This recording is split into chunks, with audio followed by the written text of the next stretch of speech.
मिली अफ़कार में खुश आमदेद। मैं आपके साथ साहिब कासमी। मेवात के नूह ज़िले में बूचड़ खाने लगातार कायम किए जा रहे हैं, जिसकी वजह से ना महज़ वहाँ की फ़िज़ा आलूदा हो रही है, बल्कि ज़ेर ज़मीन जो पानी है वो भी मुतासर होकर के नित नई बीमारियाँ जन्म ले रही हैं और बहुत सारे इस तरह के केसेस सामने आ रही हैं। आज उन्हीं बूचड़ खानों पर खुसूसी बातचीत करने के लिए हमारे साथ मौजूद हैं अलवर मेव पंचायत के प्रवक्ता कासिम मेवाती साहब। हम उनसे जानने की कोशिश करेंगे कि वो क्या कुछ उन बूचड़ खानों के ताल्लुक़ से कहना चाहेंगे, क्या अपनी बात रखना चाहेंगे और इस बूचड़ खानों के इंक़ियाम को किस तरह वो देखते हैं। तो कासिम साहब, सबसे पहले तो आपको बहुत बहुत हमारे चैनल के अंदर खुशामदीद कि आपने हमें वक्त दिया और हमें यूज़र्स को इस मुद्दे पर कुछ बात सुनने का मौका दिया। बहुत बहुत शुक्रिया आपका कि आपने एक बहुत मेवात के अहम जो है मसले पर लोगों का ध्यान खींचा है और हम सबको तवज्जो भी दिलाई है, और इस ज़िम्मेदारी के नाते आपने एक ज़िम्मेदार समझते हुए आपने अपना वक्त दिया है। मैं आपका शुक्रिया अदा करता हूँ। अच्छा कासिम साहब, मेवात के अंदर खुसूसन नूह ज़िले में जो ये बूचड़ खाने कायम किए जा रहे हैं, तकरीबन 7 बूचड़ खाने तो सिर्फ मांडी खेड़ा की सरज़मीन पर ही हैं और बाकी आसपास में कई सारे बूचड़ खाने हैं जो प्रोसेस में हैं, ज़ेर तामीर हैं। उनको लेकर के आपकी क्या राय है? देखिए, मेवात में फ़िरोज़पुर झिरका जो एक सब डिवीज़न है, अभी देखने में आया है कि सबसे ज़्यादा जो बूचड़ खाने जो स्थापित किए जा रहे हैं वो सबसे ज़्यादा इसी खित्ते में इन्होंने एनओसी दी है सरकार ने, और हमने देखा भी है जा कर के वहाँ इसकी जब खोजबीन की है तो मालूम हुआ है कि 9 या 10 स्लॉटर हाउस ऐसे हैं जो इस वक्त रनिंग में हैं, और बहुत सारे ऐसे हैं जो ज़ेर तामीर हैं, और बहुत सारे ऐसे हैं जो सरकार की फ़ाइलों में अटके हुए हैं।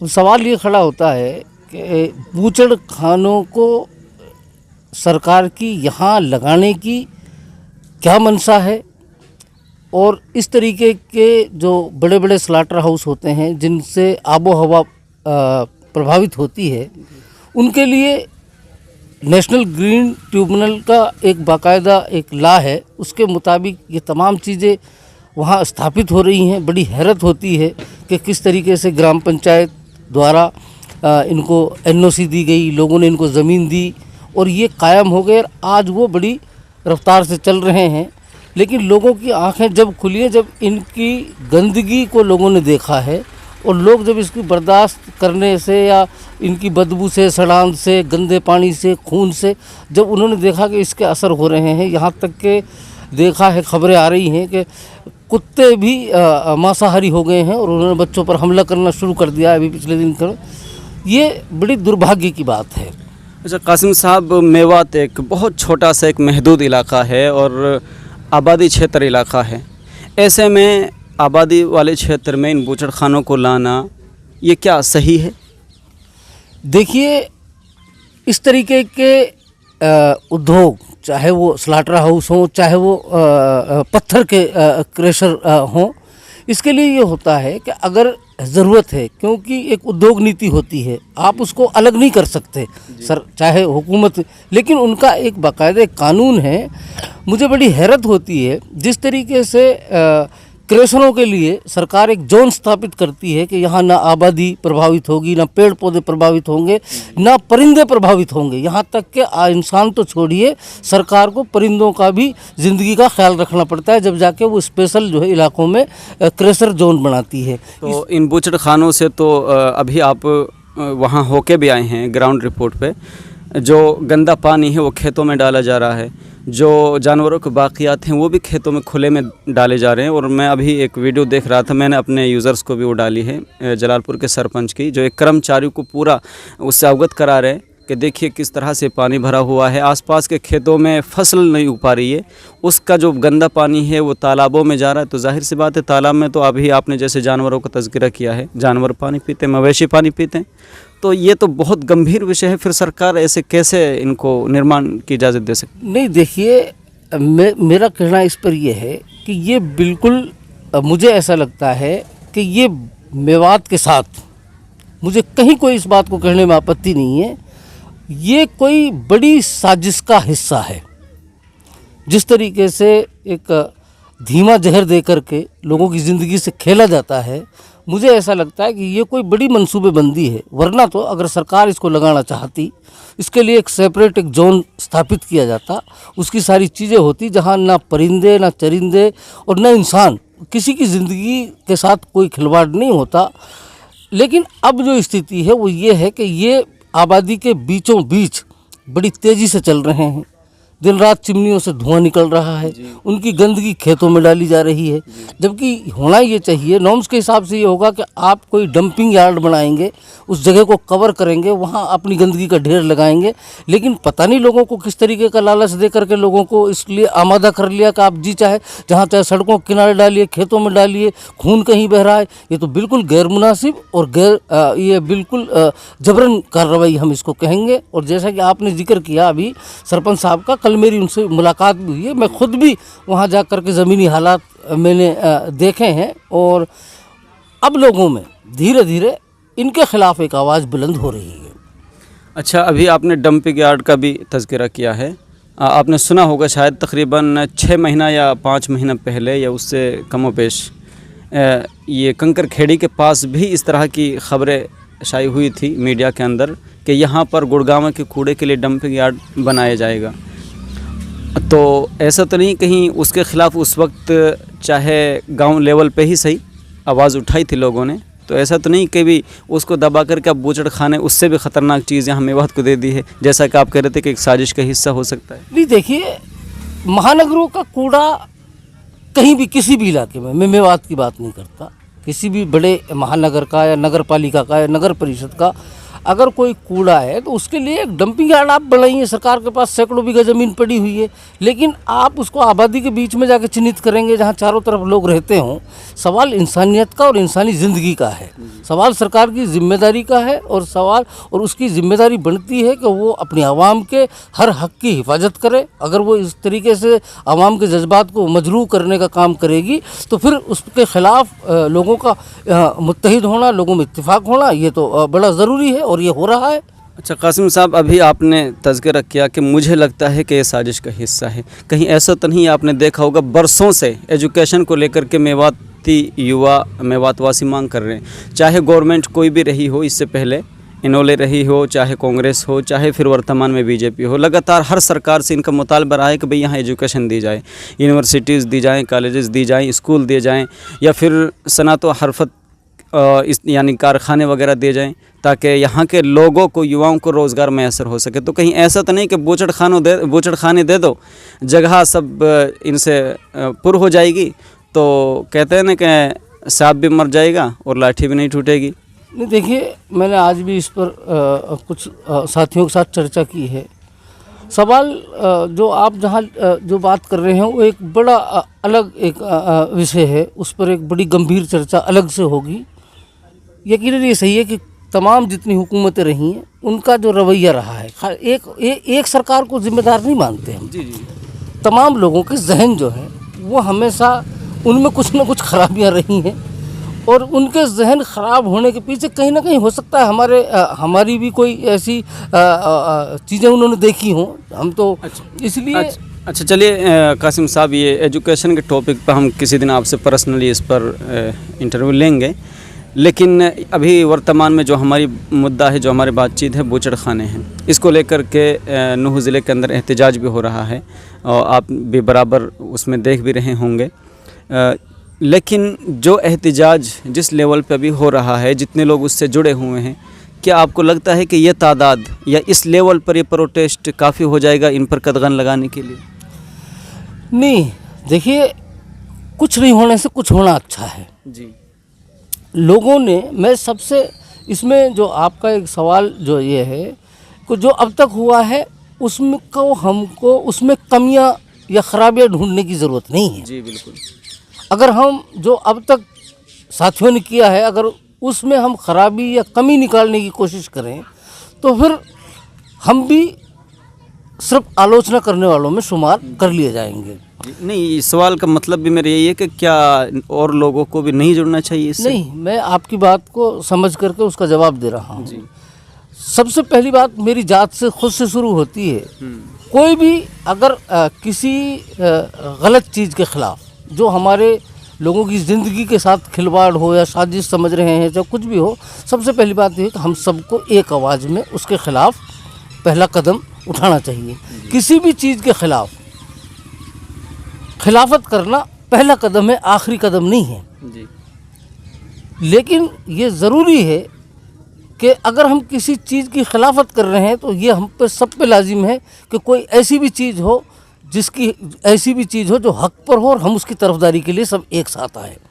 इसलिए जिन लोगों ने इसकी शुरुआत की है या जो लोग हैं वो काफ़ी तो नहीं है, लेकिन ना होने से एक आवाज़ उठी है, हम उसकी तायद करते हैं, होना बेहतर है। लेकिन मेरा आपके माध्यम से तमाम जिम्मेदार साथियों से जो छोटी छोटी चीज़ों में उलझ कर रह गए हैं, ये विषय बहुत गंभीर है और इसकी गंभीरता को देखते हुए हमको आपसी जो सियासी हमारी जो नज़रिए हैं या सियासी हमारी जो ज़रूरतें हैं या हमारे मनमुटाव हैं, उन तमाम चीज़ों को पीछे धकेल करके हम सब लोगों को जिम्मेदारी के साथ और ज़हनी तौर पर तैयार होकर के एक साथ आना चाहिए।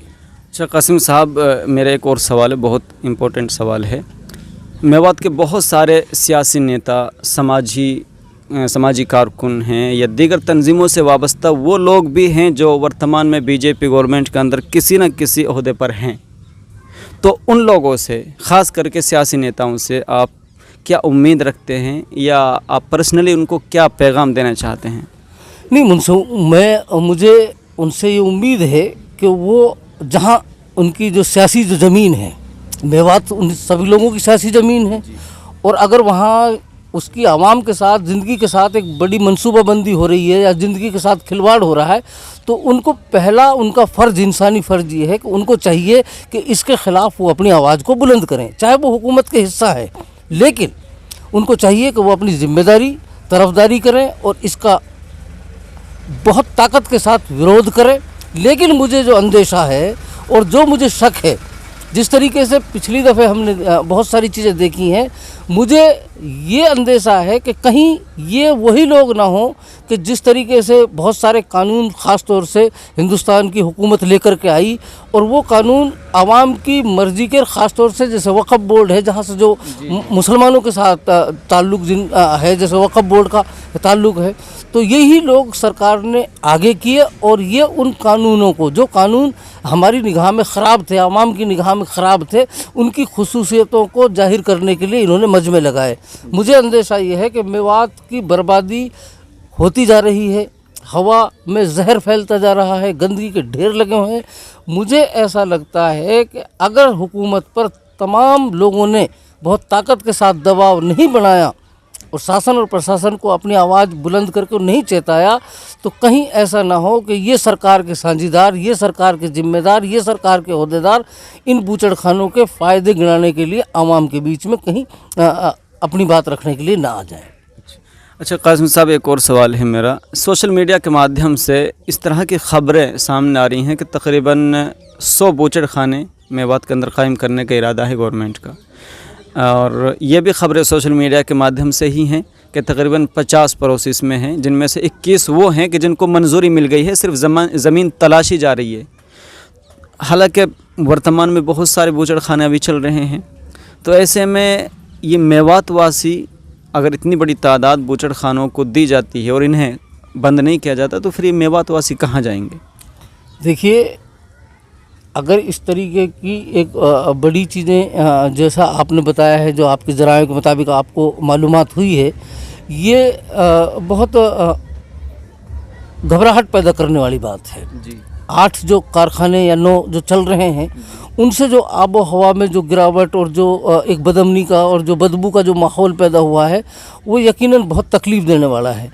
अगर 50 को इन्होंने तैयार कर लिया है या 100 बनाना चाह रहे हैं, तो आपके माध्यम से हमारी ये गुजारिश है कि मेवात के आवाम पे हुकूमत रहम करें। ये लोग ज़मीन का सीना चीर करके अपनी रोजी रोटी तलाश करते हैं। इनके पास ज़मीन के अलावा कोई ऐसे बड़े कारोबार नहीं है। क्या तो हम भेड़ बकरी मवेशियों से अपनी रोज़मर्रा की ज़िंदगी को जीते हैं, या फिर हम अपनी ज़मीन का सीना चाक करके अपनी ज़िंदगी को चलाते हैं।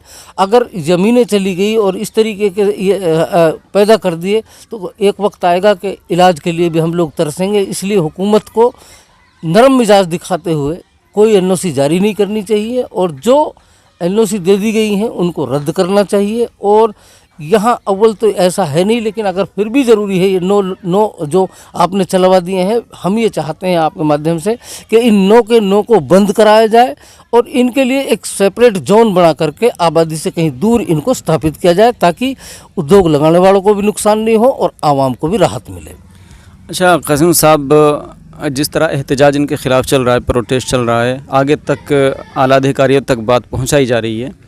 अगरचे अभी वर्तमान में बूचड़ खाने आप यूँ कह सकते हैं कि नूह ज़िले के अंदर ही हैं और नूह ज़िला हरियाणा के अंदर है, या यूँ कह सकते हैं कि ये पूरा बूचड़ खानों का जो मसला है हरियाणा गवर्नमेंट से मुताल्लिक़ है। लेकिन राजस्थान का वो हिस्सा जो मेवात कहलाता है, क्या उनको भी इस प्रोटेस्ट में और इस एहतजाज में शरीक होना चाहिए या नहीं होना चाहिए? यकीनन, क्यों नहीं होना चाहिए।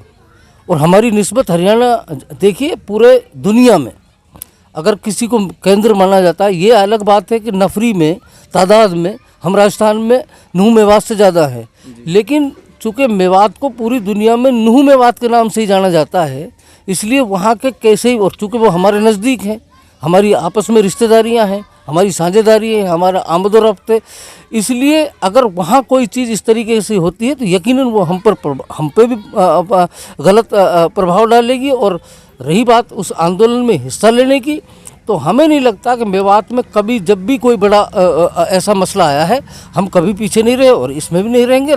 हमारे तमाम जिम्मेदार लोगों को उसमें शामिल होना चाहिए। हम पूरी तरीके से अपने लोगों के साथ हैं और मजबूती से उनकी आवाज़ को बुलंद करने में किसी भी सूरत में पीछे नहीं रहेंगे। अच्छा कासिम साहब, अभी तक आपकी इसमें भूमिका क्या रही है, या फिर मुस्तकबिल में आपकी भूमिका क्या रह सकती है? देखिए, मेरे जितने जिम्मेदार हैं, जो संघर्ष कमेटी है या सरपंच एसोसिएशन है या हमारे और सामाजिक संगठनों के जो साथी हैं या सियासी जितने साथी हैं, हमारे तमाम लोगों के साथ हमारी एक बातचीत चल रही है और हमने उनको अपनी तरफ से ये यकीन दिलाया है कि जब आप ज़रूरत महसूस करेंगे हमारी मौजूदगी की, लिखने की, पढ़ने की, बोलने की, बतलाने की, आपके साथ चलने की, कहीं भी किसी भी तरीके का प्रोटेस्ट करेंगे, हम आपके साथ हैं। और हमारी अब तक की जो है भूमिका वो बिल्कुल इनके साथ, हम साथियों के साथ खड़े हैं। हमारे बहुत सारे लोगों ने इस पंचायत में भी शिरकत की है और जितने मूवमेंट चल रहे हैं हमारी बराबर से तमाम मूवमेंटों में भागीदारी रहेगी। अच्छा कासिम साहब, बहैसियत मेऊ पंचायत अलवर पर वक्त आके आपका पर्सनली मशवरा उन लोगों के लिए ख़ास करके जो इस लड़ाई में हिस्सा ले रहे हैं, एहतजाज कर रहे हैं, उनके लिए क्या है? देखिए, आपने बहुत जामे सवाल पूछा है और मैं चाहता था कि आप ज़रूर इस पर मुझसे बात करें। मेरी मंशा ये है कि जब कोई ऐसा गंभीर इशू आ जाता है जिस पर जो हम तमाम लोगों की ज़िंदगी के साथ खिलवाड़ कर रहा है या कोई साजिश की मंसूबाबंदी हो रही है, तो फिर हम तमाम लोगों को अपने छोटे छोटे जो तकाजे होते हैं या गरज होती है, यूँ कहिए, उन तमाम छोटी गरजों को भुला करके जिससे सब लोगों को फ़ायदा हो, उसमें एक साथ आना चाहिए। मैं पर्सनली तमाम लोगों से ये आपके माध्यम से ये गुजारिश करना चाहता हूँ कि साथियों, ये बहुत गंभीर एक विषय है। इससे मेवात की नस्ल और फसल, ज़मीन और जहन और ज़िंदगी, तमाम चीज़ें तबाही की तरफ जा रही हैं।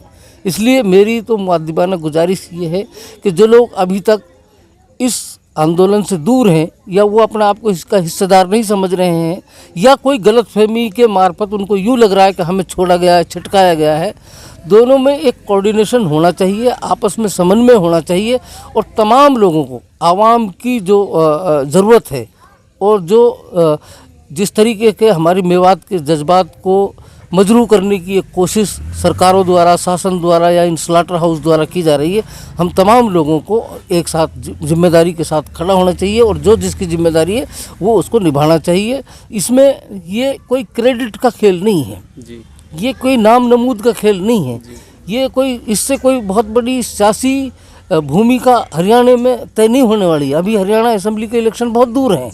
ये यकीनन हमारी एक ज़मीनी एक मुद्दा है और हर ज़िंदगी को बचाने का हम सब लोगों का, हम भी सब भी उससे प्रभावित हैं। इसलिए तमाम लोगों को एक साथ एक आवाज़ बुलंद करके इनके साथ आना चाहिए और सबको मिलजुल करके इसमें कदम उठाना चाहिए। तो बहुत बहुत शुक्रिया कासिम साहब, आपने हमारे चैनल मिल्ली अफ़कार पर पहली मरतबा इंटरव्यू दिया है, इसके लिए आपका बहुत बहुत शुक्रिया। और हमारे जो यूज़र्स हैं उनके लिए आप पर्सनली क्या कुछ कहना चाहेंगे हमारे चैनल के ताल्लुक़ से भी, और हमारे यूज़र्स को कोई ख़ास पैगाम आपकी तरफ से? मैं सबसे पहले तो मिल्ली अफ़कार और आप तमाम जो साथी हैं उनके लिए दुआ करता हूं कि आपका जहन इस तरफ गया। आप ख़ुद बड़े आलिम हैं, मुफ्ती हैं और ये हमारी अहम ज़रूरत है। हम अपनी बात को किस मंच पे कहें? अभी 2-3 दिन पहले एक सेमिनार भी था जमीयत उलमा हिंद का, मैं उसमें मौजूद भी था, उसमें ये बात भी आई क्यों ना हम हमारी आवाज़ किस तरीके से सरकार शासन प्रशासन के बीच में जाए, उसके लिए ये एक अहम कड़ी है। और मैं आपके शुक्रिया के साथ साथ तमाम आपके जो जितने सुनने वाले हैं, देखने वाले हैं, चाहने वाले हैं, उन तमाम लोगों से दरख्वास्त करूँगा कि ये हमारी अपनी आवाज़ है और इस आवाज़ को हमको उभारना है, दबाना नहीं है। इसलिए जितने तमाम साथी जो मिल्ली अफ़कार चैनल को देखते हैं वो उसको सब्सक्राइब करें, उसके व्यूअर्स को बढ़ाएं और लोगों में एक पॉजिटिव सोच जाए। दूसरा, मैं आपसे उम्मीद करता हूं कि आप पूरे मेवात की आवाम की जायज़ आवाज़ को हुकूमत तक पहुंचाएंगे और साथ साथ बहुत सारी चीज़ें हैं काम करने की। जिस तरीके से पहला आपने सवाल किया, चाहे मेवात में बड़ी शिक्षा को लेकर, सेहत को लेकर के, इंशाल्लाह आइंदा जब वक्त मिलेगा, कभी मौका मिलेगा, फिर आपसे बात करूंगा। फ़िलहाल मैं आपको बहुत बहुत मुबारकबाद देता हूं और तमाम यूज़र्स को कहता हूं इस बार आपके माध्यम से कि वो इसको फॉलो करें, आपकी इसको नशरियात को पसंद करें। हम भी आपकी नशरियात से प्रभावित हैं और हम भी देखते रहते हैं, बड़ा अच्छा लगता है और बड़ा फ़ख्र भी होता है कि हमारी अपनी आवाज़ है और हमारी आवाज़ जब अपनी होगी और उसका एक प्रॉपर जगह से जब वो जाएगी तो इंशाल्लाह उसको सुनने वाले होंगे और हक़ को कोई दबा नहीं सकता। इसलिए हक़ कहना, हक़ सुनना, हक़ बताना ये आपकी ज़िम्मेदारी है और मैं उम्मीद करता हूँ कि आप यकीनन इंसानियत के नाते तमाम जितने भी लोग हैं मेवात में रहने वाले, चाहे वो किसी भी मज़हब, किसी भी पंथ, किसी भी धर्म है, जो आप तमाम लोगों की जो बुनियादी जो ज़रूरतें हैं, जो बुनियादी जो उनकी है, तमाम मेवात के लोगों की और भी दीगर जो है मसाइल हैं, उनको बिल्कुल हक़ की तरह और जानिब हक़ की तरह उठाते रहेंगे और हम आपसे उम्मीद करते हैं, दुआएं करते हैं। तो बहुत बहुत शुक्रिया। ये थे कासिम साहब मेवाती, जो मेव पंचायत अलवर के प्रवक्ता हैं और लगातार इस तरह के सरगर्मियों के अंदर बड़ा हिस्सा लेते हैं। अभी बुचड़ खानों के ताल्लुक़ से अपना पर्सनली जो ओपिनियन है, जो राय थी, वो आपके सामने रख रहे थे। बहुत अच्छी बातें कही हैं। आपसे साथ में गुजारिश भी है कि आप इस मुद्दे को उठाएं और अगर आप किसी तरीके से एहतजाज में या फिर मीडिया के माध्यम से या फिर दूसरे तरीके से इसमें हिस्सा किसी वजह से नहीं ले सकते हैं, तो आपसे गुजारिश है कि आप हमारी वीडियोस को शेयर करें या फिर जो भी चैनल हो, जो भी इस ताल्लुक़ से आवाज़ को उठा रहे हों, उन सभी की वीडियोस को आप शेयर करें ज़्यादा से ज़्यादा, ताकि ये आवाज़ पुलिस प्रशासन तक पहुँचे, गवर्नमेंट तक पहुँचे और जो बुचड़ खाने अभी कायम हैं और उनकी वजह से जिस तरह की नित नई बीमारियाँ जन्म ले रही हैं, इससे ना महज हम जो वर्तमान के लोग हैं ये प्रभावित होंगे, बल्कि हमारी आने वाली नई जनरेशन भी नित नई बीमारियों का शिकार होगी। इसलिए ज़रूरत है कि हम मुत्तहिद होकर के यकजहती के साथ इस मुद्दे को उठाएं, आगे बढ़ाएं, गवर्नमेंट और प्रशासन तक अपनी आवाज़ को पहुंचाएं। अब इस खबर में इतना ही। अस्सलाम वालेकुम वरहमतुल्लाहि वबरकातुहू।